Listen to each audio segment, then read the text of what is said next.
कोल्लू में family park की तमीराती मनसूबा अल्तवा का शिकार है। शहरियों बिलखसूस नौजवानों और बच्चों को तफरीह के मौके की दस्तयाबी महदूद शहरी हुकूमती तवज्जो के मुंतज़िर हैं। ज़िला कोल्लू में 3 करोड़ 50 लाख रुपए की खतीर लागत से तामीर होने वाले फैमिली पार्क की काम को 2018 में मुकम्मल होकर आवाम के लिए खुलना था, लेकिन मुतलका महकमे की गफलत, करप्शन और खतीर रकम की बंदरबाट करके तामीराती कंपनी को एडवांस में पेमेंट कर दी गई, जिसकी वजह से मफाद आमा के हामिल मनसूबा गुज़श्ता 5 सालों से अल्तवा का शिकार है। मुकामी नौजवानों में मनसूबे की अदम तकमील पर शदीद बेचैनी पाई जा रही है।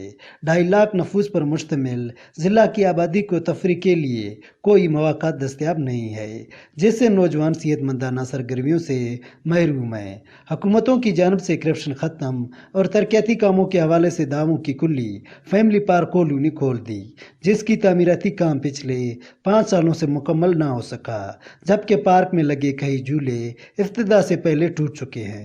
हुकूमत को चाहिए कि फैमिली पार्क कोल्लू की काम को जल्द मुकम्मल करके मुतल्लिका हुकाम की गफलत का नोटिस लेकर जिम्मेदारों के खिलाफ कार्रवाई की जाए। कैमरा टीम के हमरा अहमद मरी, वर्ष न्यूज़, कोल्लू।